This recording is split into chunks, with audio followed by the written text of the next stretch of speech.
마가복음 4장 21절에서 34절까지의 말씀을 제가 읽어드리도록 하겠습니다.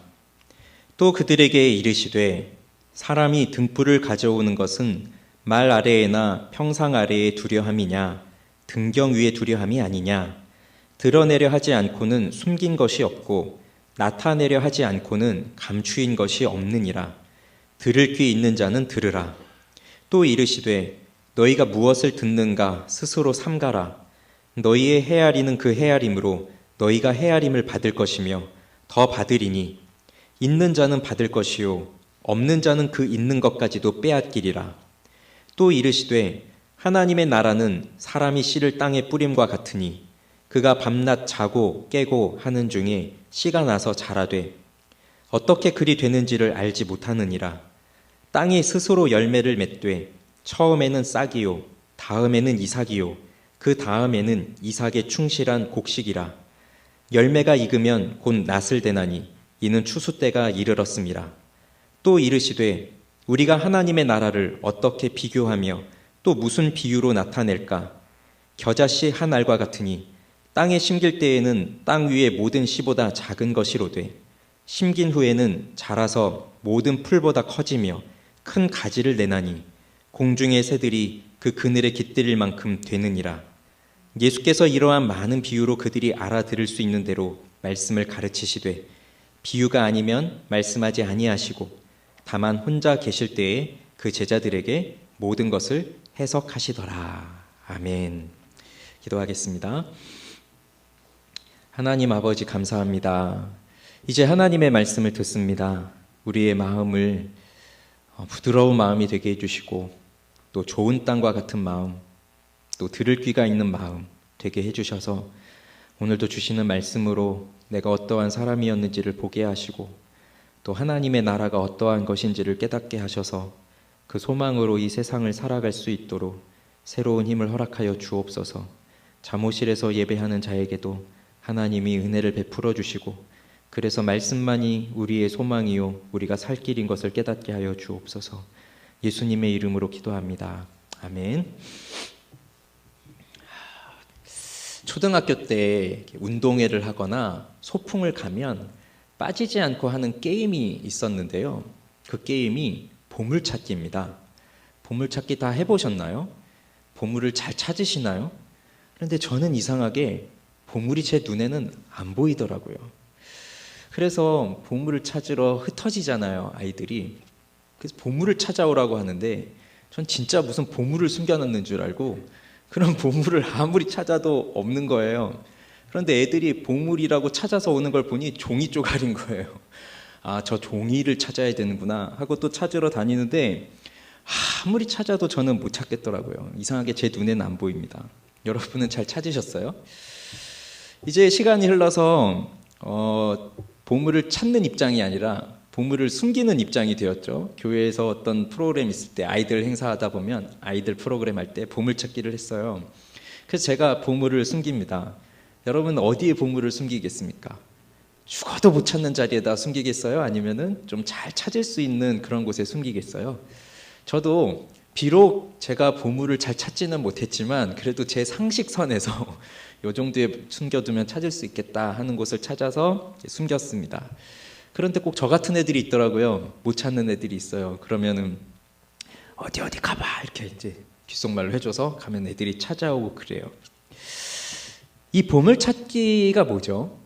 보물을 숨겨두는데 아무도 찾을 수 없는, 영원히 찾을 수 없는 그런 곳에다가 숨기는 게임이 보물찾기인가요? 그것이 아니라 찾으라고 숨겨놓는 것이 보물찾기입니다. 찾기 위해서 숨기는 것이죠. 이것이 마치 오늘 말씀하고 있는 하나님 나라와 매우 비슷해요. 하나님 나라가 감추어져 있는 비밀과도 같지만 이 비밀은 절대로 아무도 볼 수 없게 영원히 아무도 깨닫지 못하도록 그렇게 꽁꽁 숨겨놓고 감춰놓으신 것이 아니라 이것을 찾아내도록 감추신 것이 하나님의 나라입니다.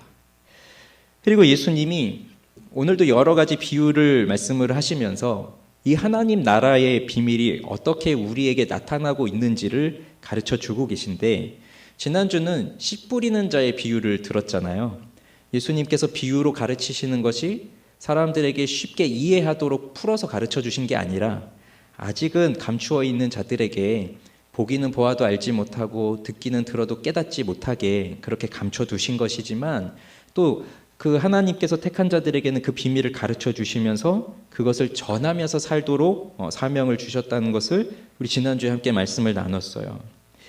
근데 오늘 왜 그렇게 예수님께서 그러한 비유들을 통해서 그 하나님의 나라를 이렇게 감추고 계신지 그것에 대해서 이제 더 분명히 오늘 보게 되는데, 지난주 씨 뿌리는 자의 비유에 이어서 오늘 본문에는 세 가지 비유가 더 나옵니다.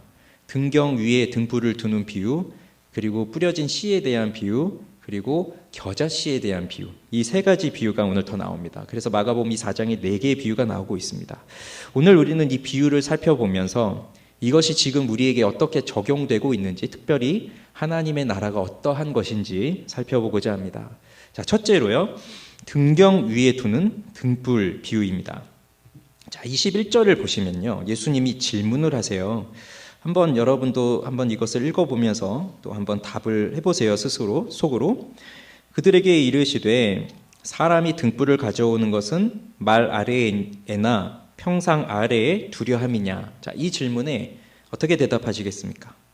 당연히 아니요 할 것이죠. 예, 그렇습니다. 등불을 가져오는 것은 등경 위에 두려고 하는 거죠.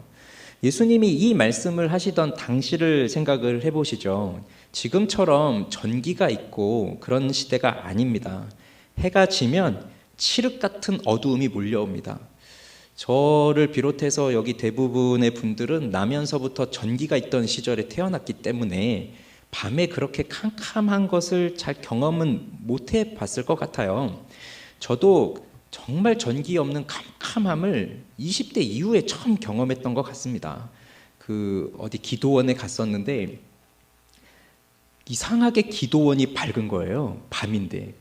근데 주변에 가로등이 하나도 없는데 왜 이렇게 밝지 했더니 그게 바로 달빛이었더라고요. 그러니까 평소에 가로등이 있고 빛이 있으니 달이 그렇게 밝다는 거를 몰랐는데, 아무것도 없는 그 산속에 기도원에 들어가 있는데 그렇게 환한 게 달이 이렇게 밝구나 하는 걸 깨달았어요. 그러니까 그만큼 어두움이 사실 우리에게는 익숙하지 않은데, 예수님이 사셨던 그 당시는 어떻겠어요? 해가 지고 나면 아무것도 보이지 않는 그 캄캄한 그런 시절이죠. 자, 그럴 때 그 캄캄함을 비추기 위해서 등불을 가지고 옵니다.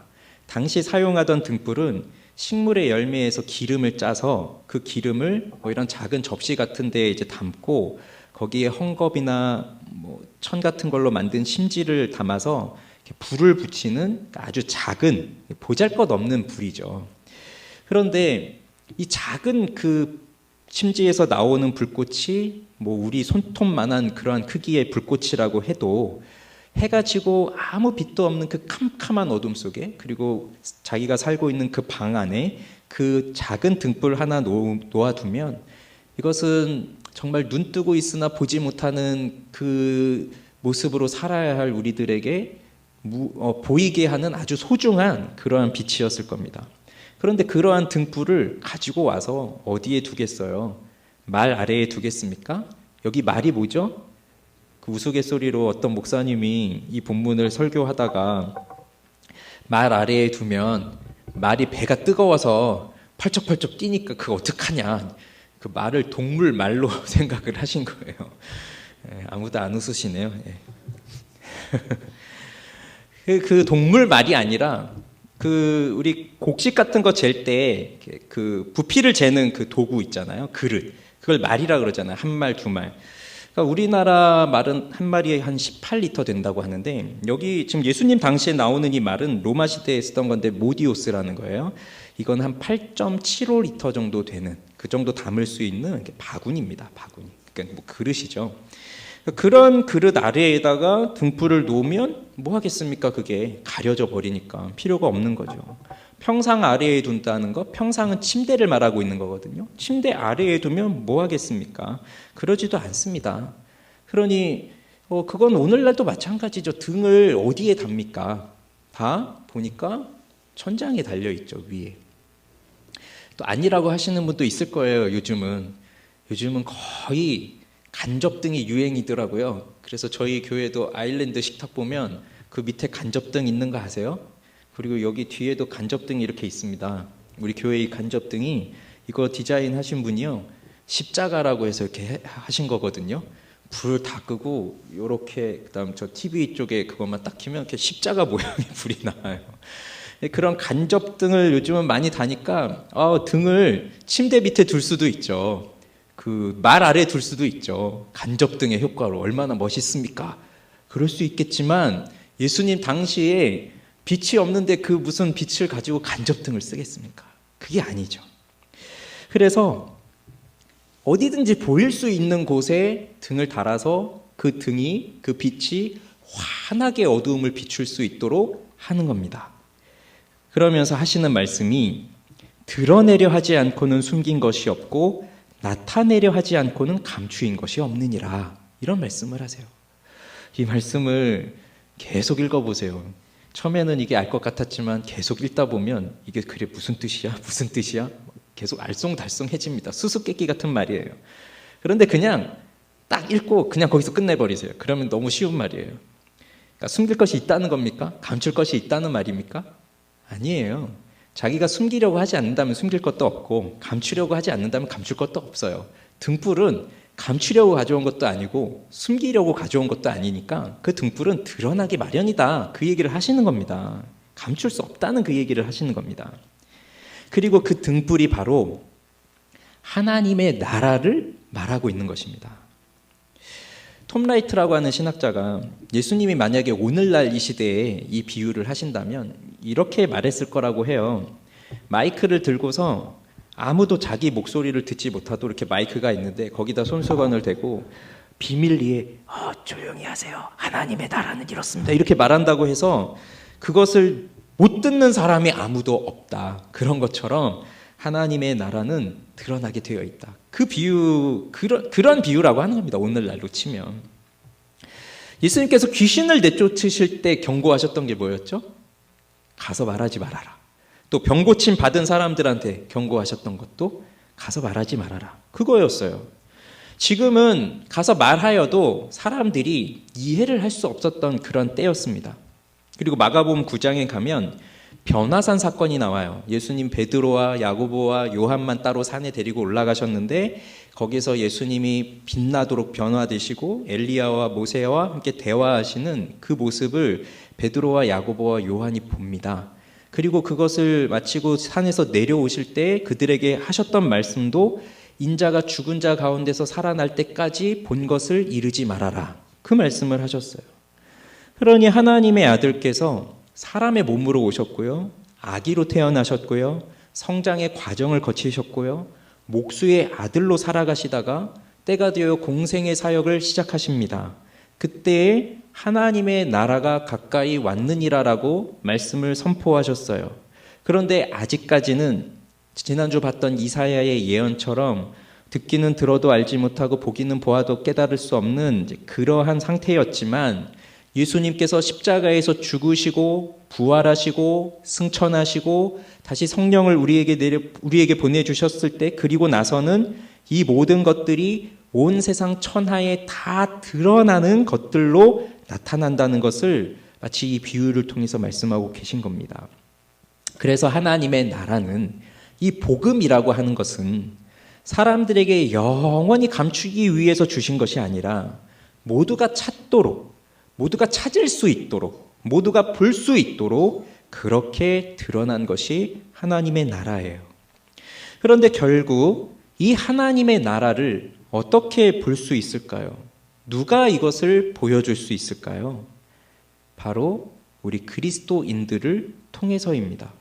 그래서 등경 위에 둔 등불이 하나님의 나라를 뜻하기도 하지만 이것은 또 우리 그리스도인들의 삶이 무엇이어야 한지를 보여주기도 합니다. 예수님께서 마태복음 5장에서 너희는 세상의 소금이다, 너희는 세상의 빛이다 라는 말씀을 하시고, 세상의 빛이라고 말씀하신 다음에 이 21절과 유사한 말씀을 하세요. 등불을 말이나 등경 아래 두지 않고 등경 위에 둔다, 이렇게 말씀을 하시고 그 다음에 이렇게 말씀하십니다. 이같이 너희 빛이 사람 앞에 비치게 하여 그들로 너희 착한 행실을 보고 하늘에 계신 너희 아버지께 영광을 돌리게 하라. 그러니까 이 말씀을 보면 이 등불을 우리 그리스도인들로 이제 비유를 하고 있고요. 그러면서 사람들 앞에 너희의 빛을 비치라고 말씀을 하셨습니다. 빛이라는 게 무엇일까요? 너희의 빛, 너희 빛. 빛은 물리적인 빛이 있죠. 지금 이렇게 우리 이 공간을 비춰주는 이런 물리적인 빛도 있고, 또 사람들이 살아가는 그 행실을 보면서 도덕적으로 살고 윤리적으로 살아가는 것을 볼 때에 저 사람은 윤리적인 빛이 있구나, 도덕적인 빛이 있구나, 그런 사람들의 감동을 주는 그런 행동들이 있죠. 그런 것도 우리는 또 빛이라고 생각을 하고, 그리고 빛 자체이신 예수 그리스도를 나타내주는 그러한 그 신학적 의미로서의 빛도 있습니다.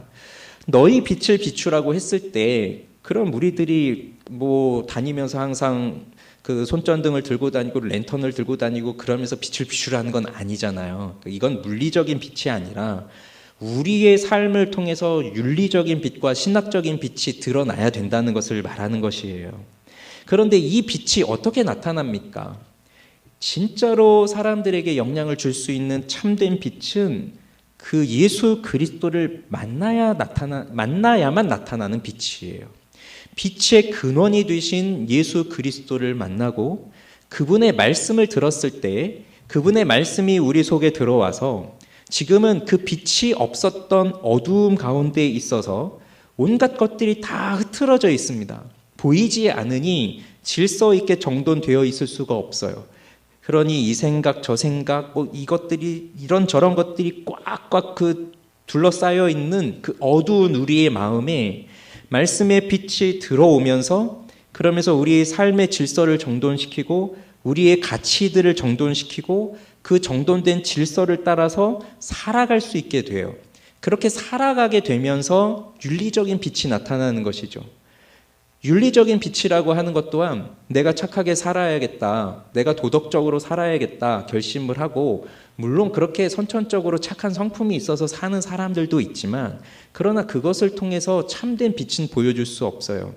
이 윤리적이라고 하는 빛도 결국 거룩한 생활의 결과로서 주어진 겁니다. 거룩한 생활의 결과예요. 거룩한 생활은 어디서부터 오는 것이죠? 예수 그리스도를 만났을 때, 그 예수 그리스도를 통해서 진리의 빛이 내 마음속에 들어왔을 때, 그래서 예수님을 만난 사람들은 예수님의 뜻대로 살고 싶어지고 예수님을 사랑하게 되니 그 뜻대로 살고, 결국 예수님의 뜻대로 사는 것은 착한 행실을 보이며 사는 삶이 되는 것이죠. 그렇게 하면서 너희 앞에 있는 사람들에게 너희의 빛이라고 하셨습니다. 빛을 비출 때 그 빛은 무슨 역할을 합니까? 빛을 비출 때 그 빛이 이렇게 비추고 있는 나를 보아라 라고 해서 빛을 비춥니까? 아니면 어두운 곳에서 내가 책을 읽고 싶다, 그래서 빛을 켠다 할 때는 책을 보고 싶어서 빛을 비추는 것이지 그 빛을 보기 위해서 빛을 켜는 건 아니잖아요. 그래서 빛이라고 하는 것이 자기 자신을 보라고 하는 게 아니라 그 빛이 비춰짐으로써 어두울 때 보지 못한 것들을 보게 하는 게 빛의 역할이에요.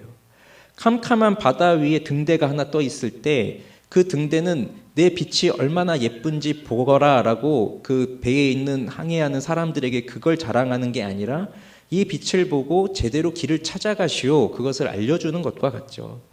여기에 등이 있습니다. 여기 앞에. 아마 여러분이 앉은 자리에서는 이 등 전구의 뒷부분만 보이기 때문에 이 빛은 보이지 않겠지만, 그러나 사실 이 빛이 이 앞자리를 비추면서 설교자를 비추고 있고요. 그러면서 이 빛이 없을 때는 좀 어두웠던 모습이 좀 밝게 빛나고 있어요. 이 빛이 하는 역할은 뭐죠? 내가 이렇게 밝다 그거를 자랑하는 게 아니라 어떠한 대상을 비춰주게 함으로써 그것을 보게 만드는 거죠. 이것이 바로 그리스도인의 삶입니다. 그리스도인은 자신의 삶을 보라고, 내가 이렇게 착하게 산다, 내가 이렇게 너와는 다르게 산다, 그것을 보라고 사는 것이 아니에요. 그죠? 자신이 속한 곳에서 자신의 일을 통해서 자신이 담고 있는 그 빛을 나타내는 삶을 사는 것입니다. 그 빛은 곧 그리스도를 아는 지식이에요.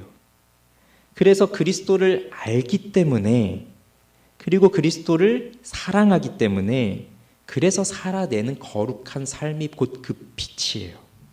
그래서 사람들이 그리스도인이 없다면 정말 진리가 무엇인지 모르는구나 라고 하겠지만, 그리스도인이 있어서 그를 보면서 깨닫지 못했을 진리들을 깨닫게 하는 것이, 그게 그리스도인의 삶인 겁니다. 학교를 다닐 때 친구들 중에서 만약에 예수 믿는 사람이 아무도 없다라고 한다면, 그러면 예수 믿는 사람이 무엇인지, 어떤 사람인지, 그가 믿는 예수가 누구인지 알 수가 없겠죠. 회사를 다니고 있는데 그 회사에도 아무도 예수를 믿는 사람이 없다. 그래서 우리 다 똑같이 이렇게 살고 있다. 그러면 알 수가 없을 거예요. 그런데 지금껏 우리가 살아오면서 사회생활을 해올 때, 학교 다닐 때도 그렇고 지금 직장생활을 하면서도 그렇고 가정에서도 마찬가지고요. 누군가는 그리스도인이 있습니다. 그 사람이 사실 많지는 않지만 소수이지만 그리스도인들이 있습니다. 진실한 그리스도인을 말하는 거예요. 그냥 교회만 다니는 사람 말고. 그럼 진실한 그리스도인이 있을 때 그 사람은 항상 예수 그리스도를 나타내고자 하는 삶을 살기 때문에 무언가 다른 것이 있고, 그가 나타내고 있는 진리가 무엇인지를 보여주고 있거든요. 우리가 여기 교회로 나와서 예수를 믿는 것도 그러한 사람들이 있었기 때문에 그를 보면서 나도 저렇게 예수를 믿어야겠구나, 나도 저렇게 하나님을 섬기며 살아야겠구나 하는 것을 보게 된 거예요. 그런 역할들이 그리스도인들이 하고 있는 역할들입니다. 그런데 이 빛을 사람들 앞에서 빛이라고 하고 있는 거예요. 사람들 앞에. 즉 사람들은 이 세상에서 살아가고 있는 사람들입니다. 이 세상의 사람들, 그들은 전부 다가 이 시대의 정신, 이 세상의 정신을 따르면서 살아가고 있어요. 시대의 정신은 시대마다 다르죠. 지금 우리들이 가지고 있는 생각과 100년 전에 사람들이 가지고 있는 생각, 또 1000년 전에 가지고 있는 생각, 예수님 계시던 2000년 전 사람들의 생각, 조금씩은 다를 거예요. 시대마다 뭔가 좀 변화되고 있으니까요. 그렇지만 이 시대의 정신이 갖고 있는 공통점이 있는데, 그것은 바로 하나님을 싫어한다는 겁니다. 하나님을 싫어하는 그 틀 안에서 조금씩 바뀌어온 거죠. 그래서 제가 지난주 수요일에 팀 켈러 목사님 책 이야기를 하면서 잠깐 예로 들어드렸던 거 있잖아요. 800년대 앵글로색슨 족의 전사예요. 그 영국에. 그럼 800년대 그 전사가 그 마음속에 두 가지 성향이 있는 거예요. 하나는 공격적 성향을 가지고 있어요. 그래서 누군가 우리 부족을 공격하거나 우리 가문의 명예를 좀 훼손하거나 아니면 나한테 좀 덤비거나 도전한다 할 때는 그 공격성을 드러내야 되는 거죠. 그래서 내가 얼마나 강한 사람인지를, 우리 부족이 얼마나 강한 것인지를 보여주어야 하는 그것이 있는 거예요. 그러나 마음 한쪽에서 동성애적 이끌림이 있어요. 그래서 어떤 남자를 보면서 성적인 끌림이 있어요. 그럴 때는 그것은 감춰야 되는 거였어요. 수치니까. 그게 800년대의 남자들의 삶이었어요. 그러나 지금 21세기 뉴욕 맨해튼을 거닐고 있는 한 남자가 공격적 성향을 가지고 있어서 누가 나한테 시비를 걸어요. 그럴 때는 보통 지금의 사람들은 어떡합니까? 그걸 감춰야죠. 자제해야죠. 이렇게 내가 툭 하면 공격적 성향을 내고 하면 안 되잖아요. 그렇지만 동성애적 끌림이 있다 그럴 때는 난 동성애자입니다 하고 얼마든지 말할 수 있는 게 오늘날의 시대라는 거죠. 그래서 시대의 정신을 따라 그 당시 살아가고 있는 사람들의 주된 성향들이 나타나는데, 공격적인 것도 동성애적인 것도 그것도 사실 우리들은 다 올바른 것은 아니잖아요. 그런데 시대에 따라서 허용되기도 하고 안 되기도 해요. 그런 시대, 즉 하나님을 싫어하는 생각 속에서 뭔가만 바뀌어가고 있는 이러한 세상의 시대의 정신을 갖고 살아가고 있는 사람들 앞에서 너희의 빛을 비추거라. 결국 그 빛은 그리스도의 말씀입니다. 하나님의 말씀입니다. 주의 말씀은 내 길의 빛이요 내 발의 등이라고 했죠. 그 빛은 다른 곳에서 찾을 수 있는 것이 아니라 하나님의 말씀입니다. 그 말씀을, 변하지 않는 그 하나님의 말씀을, 변하지만 결국 하나님이 없다고 하는 이 시대의 사람들에게 그것을 비추는 것입니다. 그래서 2000년 전의 그리스도인들도, 1000년 전의 그리스도인들도, 100년 전의 그리스도인들도, 지금 우리들도 변하지 않는 하나님의 말씀을 전하는 것입니다. 그리고 그리스도인 한 사람 한 사람을 무엇이라고 하셨냐면 등불이라고 하셨어요. 작은 등불이에요. 작은 등불. 커다란 불로 말씀하지 않습니다. LED 등처럼 환하게 빛나는 불도 아닙니다. 왜 작은 등불로 말씀하셨겠어요? 그것은 작은 등불로도 충분하다는 겁니다. 이 어두운 세상을 밝히는 데 있어서는 작은 등불로도 충분하다는 거예요. 그래서 자신을 드러내지 않고 자신을 자랑하지 않고 그렇지만 자신 속에 있는 그리스도의 빛을 비추면서 살아가는 사람들은 이 세상 속에서 잘못된 사상과 자기 사랑과 자기 욕심과 그런 것들로 가득 차서 살아가고 있는 사람들 속에서 참된 빛을 드러내 보여주고 결국 그것이 그리스도인의 삶인데 이러한 사람이 혼자 있는 게 아니라 한 사람 한 사람 한 사람들이 모여 있어요. 그것이 곧 교회이고 그 교회들이 모여서 이 어두운 세상을 밝히고 있는 겁니다. 그러면서 하나님의 나라를 이루어 가고 있는 것이에요. 그래서 하나님의 나라는 처음 볼 때는 아무것도 아닌 것 같아요. 별 힘이 없는 것 같아요. 제가 오늘 나가서 저기 횡단보도에 서 있다고 칩시다. 그러면 사람들이 저를 보면서 어떻게 알겠습니까? 저 사람이 무슨 빛인지 그리스도인인지 목사인지 알 수가 없어요. 그렇지만 내가 살아가면서 세상과 다른 정신을 갖고 있다는 것을 그들과 살아가는 경험 속에서 무언가를 보여줄 때는 그 사람들이 저를 보면서 뭔가를 생각할 것입니다. 그런데 이렇게 사는 게 나 혼자가 아니라 또 여러분들이 속하여 있는 각각의 자리로 가셔서 그렇게 살고 있다고 한다면 또 여러분을 보면서 그러한 변화들을 사람들이 느끼게 될 거예요. 그렇게 하면서 하나님의 나라가 전해지는 겁니다. 그렇게 하면서 하나님의 사랑이 전해지는 것입니다. 그래서 하나님의 나라는 힘에 의해서 정복되는 것도 아니고 하나님의 나라는 어떤 세상 권력에 의해서 정해지는 것이 아니라 하나님의 사랑을 갖고 있는 사람들이 자기가 살아가고 있는 삶의 현장에서 그 삶을 나타낼 때 그것을 통해서 사람들이 변화되고 그것을 통해서 하나님의 주권이 임하는 그 하나님의 나라가 이루어지는데 처음에는 한 사람 한 사람이기 때문에 아무것도 아닌 것 같지만 그들이 나타내는 빛의 역사는 너무나도 크다는 거죠. 그래서 처음엔 아무것도 아니었던 것처럼 보이지만 하나님의 나라는 점점 커져갑니다. 이것을 보여주는 것이 그 다음의 비유예요. 자, 26절부터 29절을 같이 한번 읽어볼까요? 26절부터. 또 이르시되 하나님의 나라는 사람이 씨를 땅에 뿌림과 같으니 그가 밤낮 자고 깨고 하는 중에 씨가 나서 자라되 어떻게 그리 되는지를 알지 못하느니라. 땅이 스스로 열매를 맺되 처음에는 싹이요 다음에는 이삭이요 그 다음에는 이삭의 충실한 곡식이라. 열매가 익으면 곧 낫을 되나니 이는 추수 때가 이르렀음이라. 여러분, 이 비유를 보시면 누가 등장합니까? 씨를 뿌리는 사람이 등장합니다. 이 사람이 하는 일을 보세요. 씨를 뿌립니다. 그 다음은 뭐 하죠? 밤낮 자고 깨고, 밤낮 자고 깨고. 그 다음 하는 일이 그거예요. 밤낮 자고 깨고.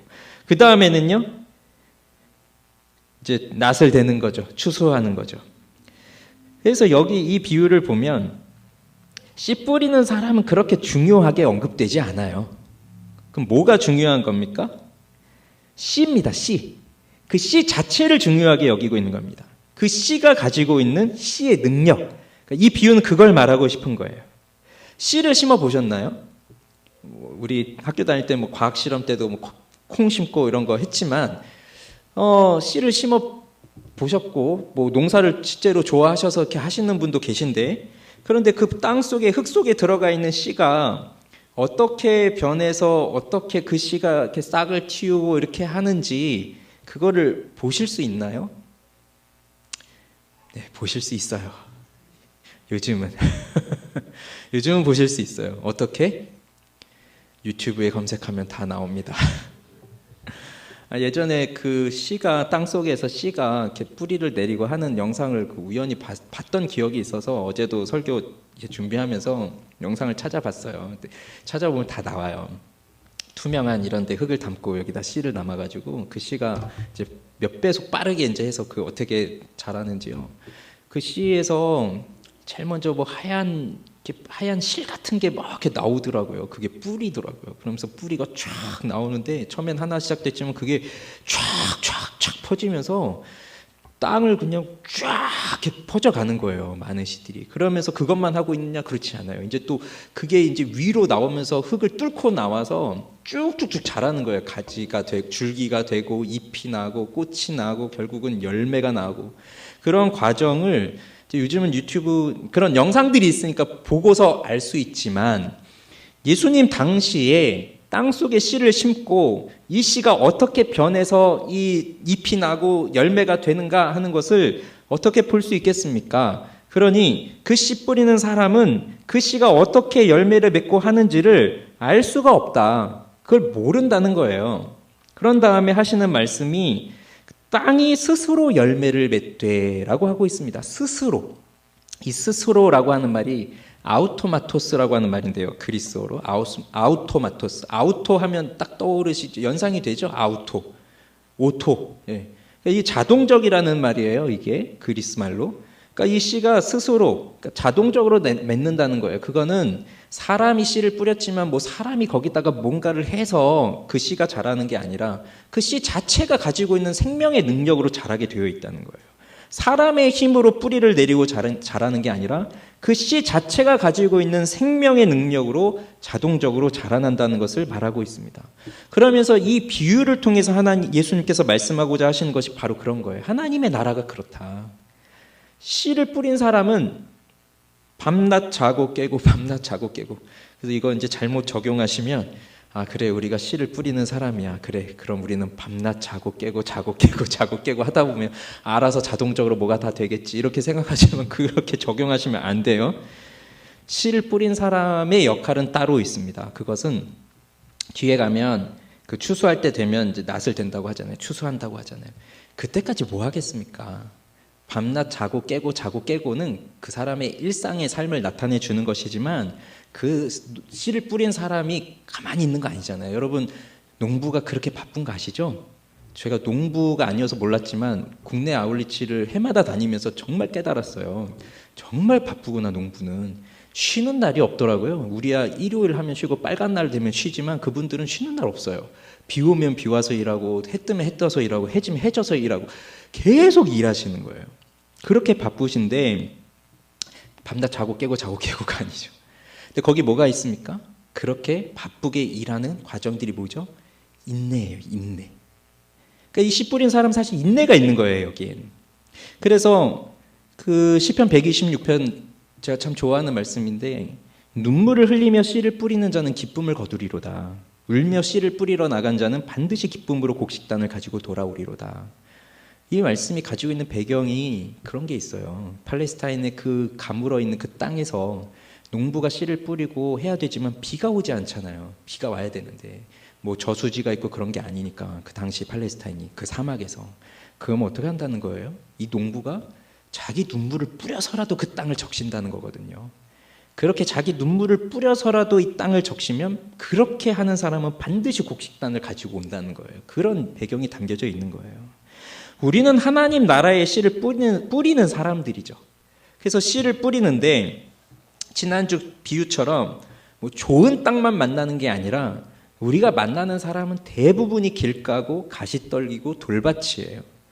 그런데 좋은 땅만 찾아서 뿌리는 게 아니라 가시떨기에도 뿌리고 돌밭에도 뿌리고 길가에도 뿌립니다. 우리는 계속해서 뿌립니다. 그러면서 우리가 할 일은 인내, 기다리는 거예요. 그래서 내가 이 사람을 변화시킨다, 내 능력으로 변화시킨다, 내 노력으로 변화시킨다, 그게 아니고 우리는 씨를 뿌리지만 그 변화는, 그 능력은 그 씨 자체에 있다는 거죠. 그 씨가 하나님의 말씀이었잖아요. 하나님 말씀 자체의 능력이 있고 하나님 말씀 자체의 생명이 있으니까 그 씨가 자라난다는 거예요.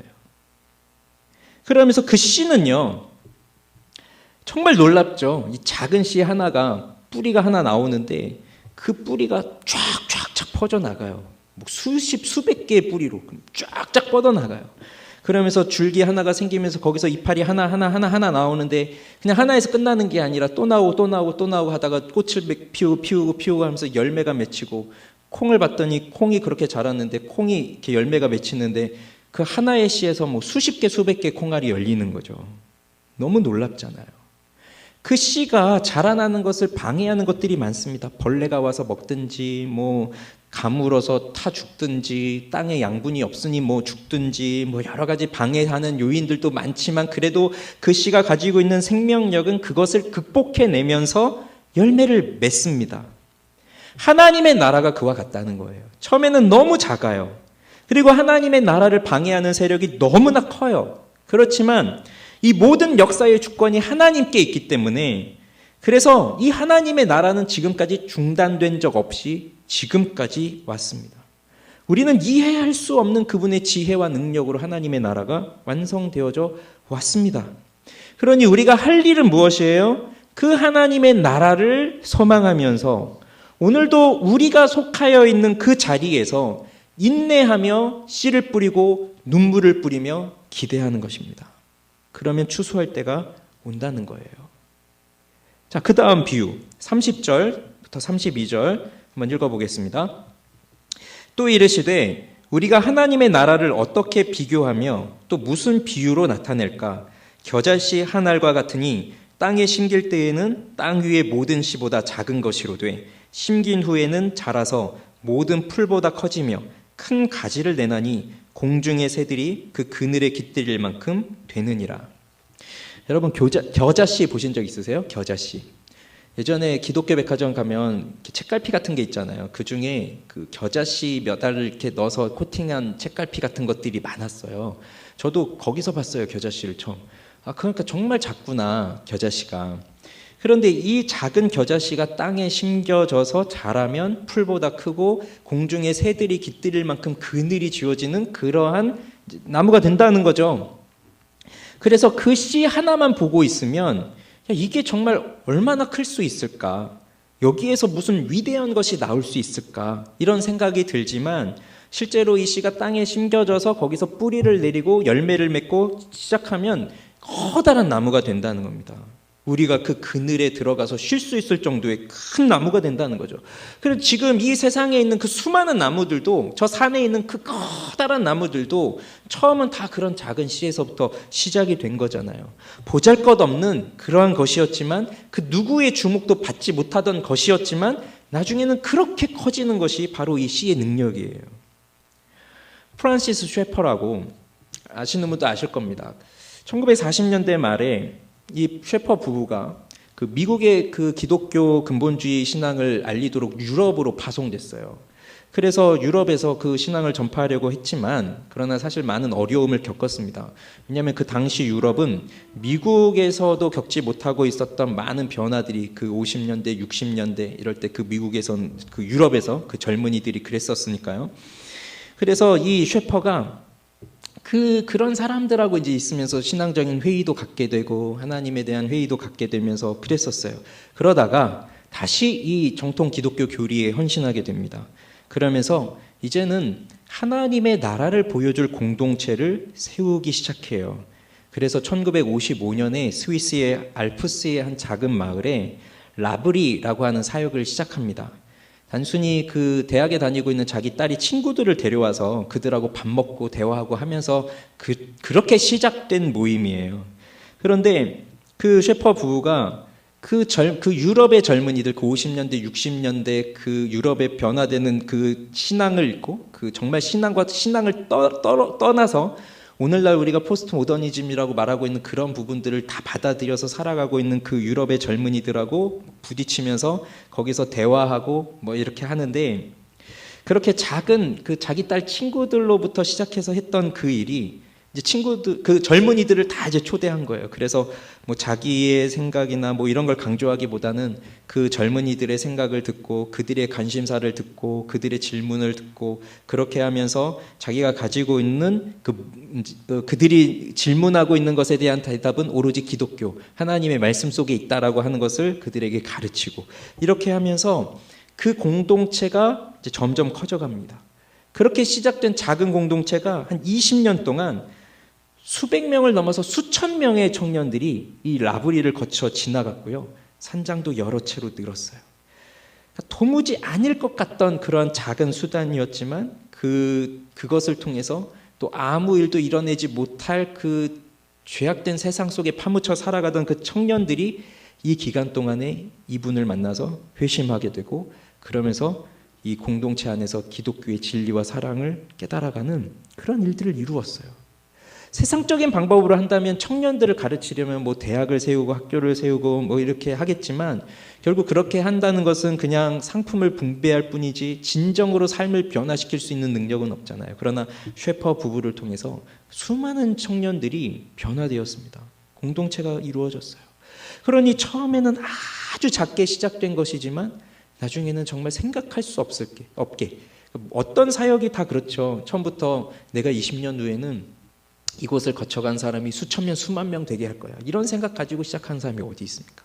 처음에는 다 지금 막닥뜨린 상황 속에서 내가 만나고 있는 이 사람, 이 한 사람이라도 변화시켜보자. 거기서 시작되는 거잖아요. 하나님 나라의 역사가 그래요. 내가 이 한 사람을 전도해보자. 이 한 사람이라도 변화시켜보자. 내가 변화시킨 건 아니지만 그래도 내가 이 한 사람을 위해서 기도의 눈물을 뿌려보자. 내가 다른 사람은 몰라도 내가 우리 자녀만을 위해서는 내가 한번 정말 기도를 해보자. 그렇게 해서 시작되는 것이 이 하나님의 나라의 역사인데 그것이 시작되면서 점차 자라갈 때는 그 작은 일을 통해서 말할 수 없는 생각할 수 없는 큰 일이 일어나는 거예요. 성경을 읽어보세요. 성경은 그런 일들의 수많은 예들입니다. 하나님은 가인 대신에 아벨을 부르셨고요. 이스마엘보단 이삭을 부르셨어요. 에서보다는 야곱을 부르셨죠. 므낫세 대신에 에브라임 부르셨어요. 므낫세, 요셉의 두 아들이 있는데 므낫세가 첫째고 에브라임 둘째거든요. 근데 야곱이 손을 엇갈려서 축복을 하잖아요. 그래서 장자의 축복이 또 동생에게 가요. 뛰어난 형들보다 보잘것없었던 막내 다윗, 아버지가 부르지도 않는 그 막내 다윗을 부르죠. 하나님은 이렇게 세상에서는 보잘것없는 사람들을 택하세요. 그뿐이 아니죠. 세상에서는 정말 손가락질 당할 만한 그 아웃사이더들의 여성들, 다말, 라합, 룻, 밧세바 이런 여성들을 택하셔서 하나님은 하나님의 일을 이루세요. 그리고 그 절정을 보여주신 분이 바로 예수 그리스도시죠. 나사렛에서 무슨 선한 것이 나겠느냐 이런 대우를 받으신 분입니다. 예. 우린 그런 대우 받나요? 네가 거기서 왔다고? 거기 뭐가 있다고? 뭐 그런 거잖아요. 그러면서 말도 들어주지 않고 뭐 무시당하고 천대받고 너 목수잖아. 목수의 아들이 뭐 이런 얘기를 들으면서 계셨던 분이에요. 그분은 마국간에서 태어나셨습니다. 가난한 목수의 아들로 태어나셨습니다.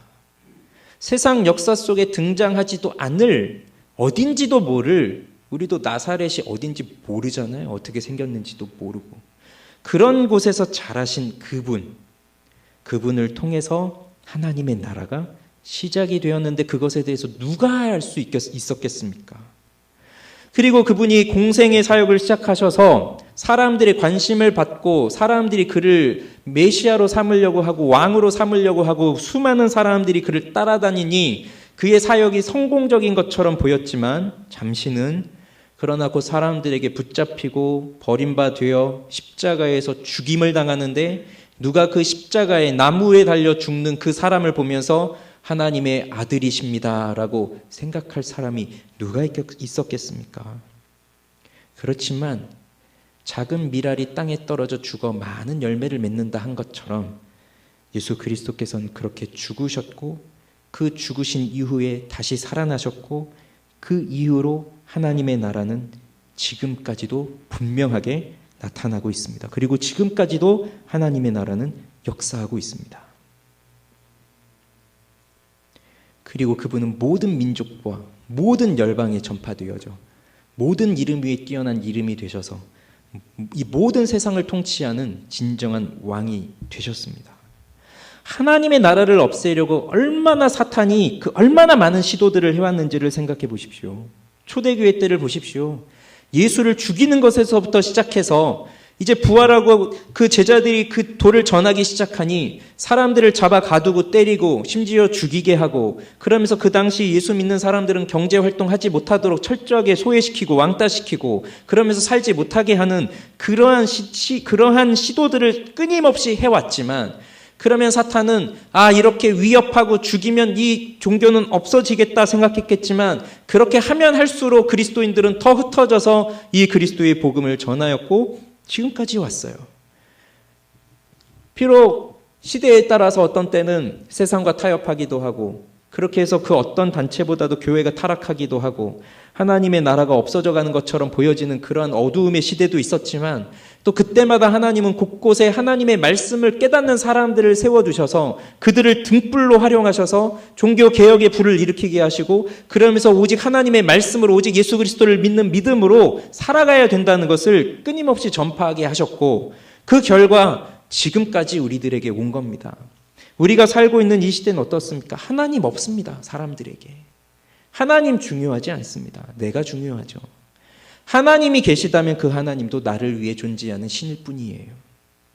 그러한 시대 속에서 우리가 살아가고 있지만, 그러나 하나님의 나라는 절대 없어지지 않습니다. 더 왕성해집니다.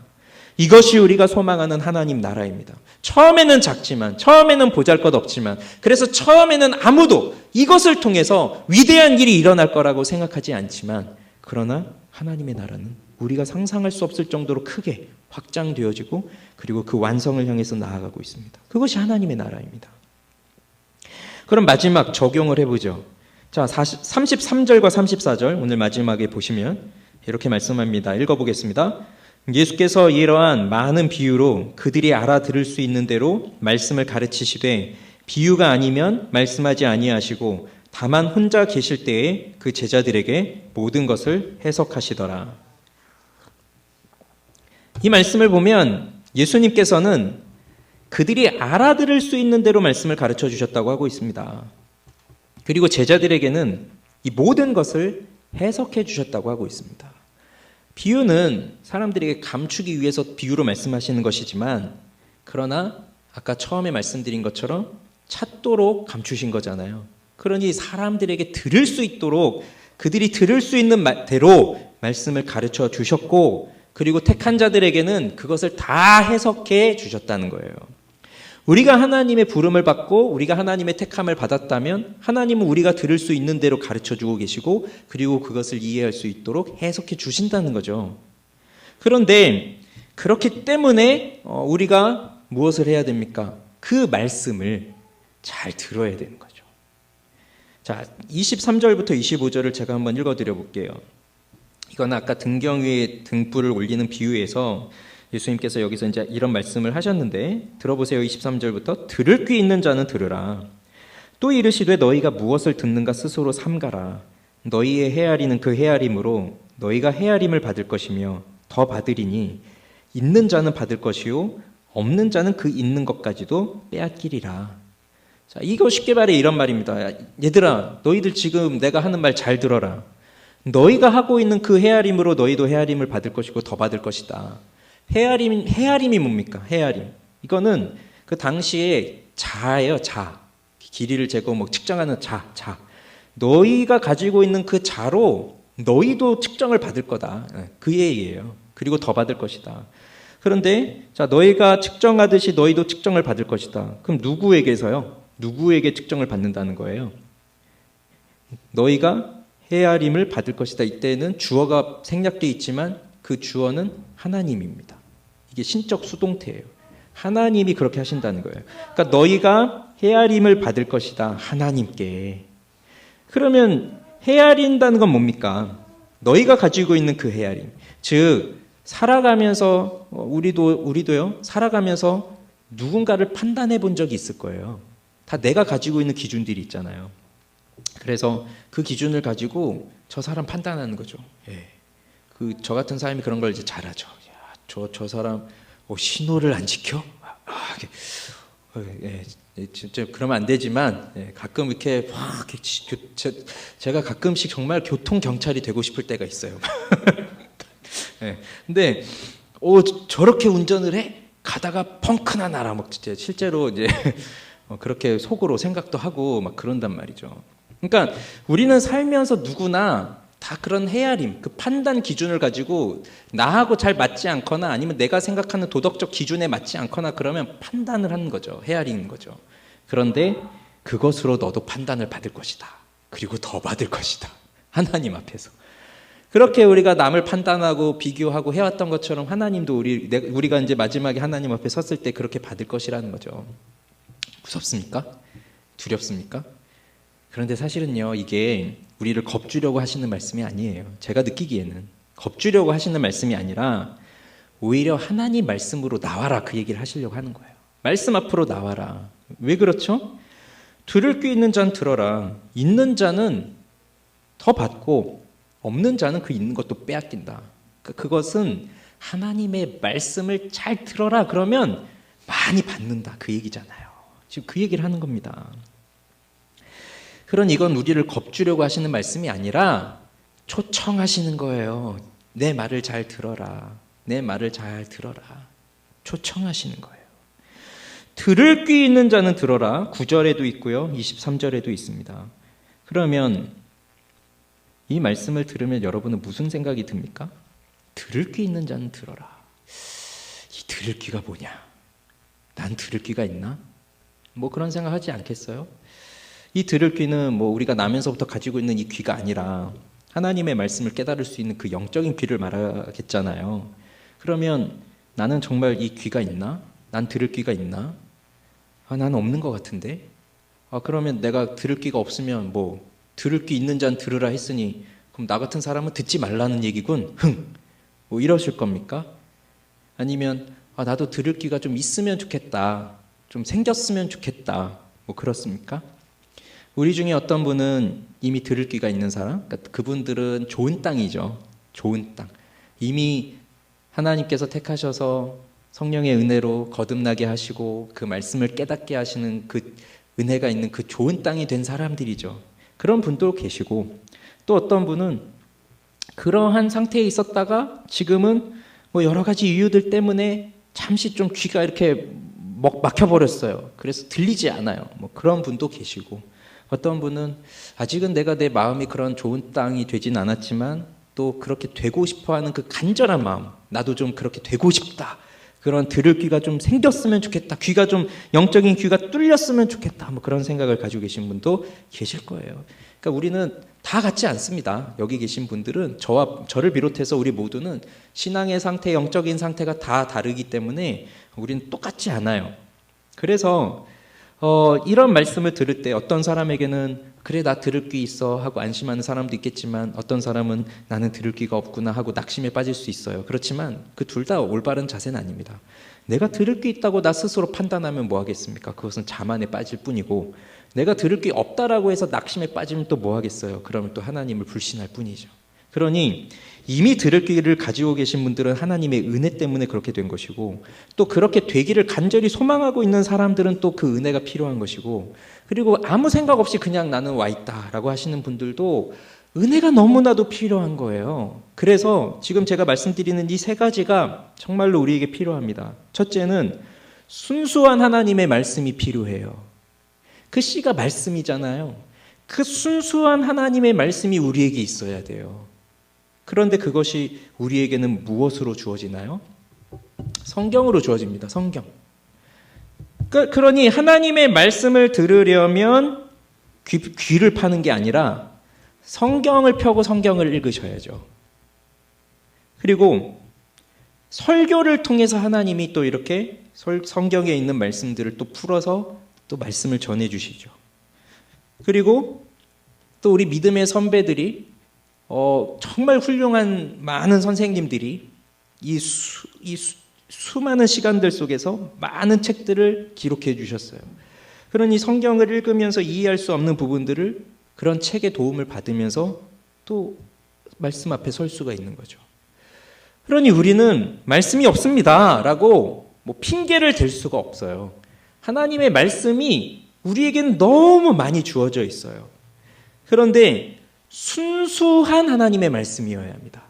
왜곡된 말씀이 아니라 순수한 하나님의 말씀.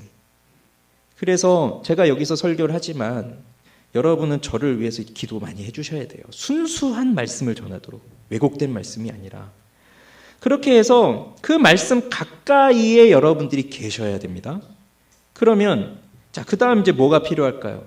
그 말씀을 읽어요, 들어요 할 때 무엇이 필요해요?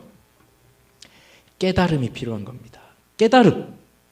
이해를 해야 되는 거예요.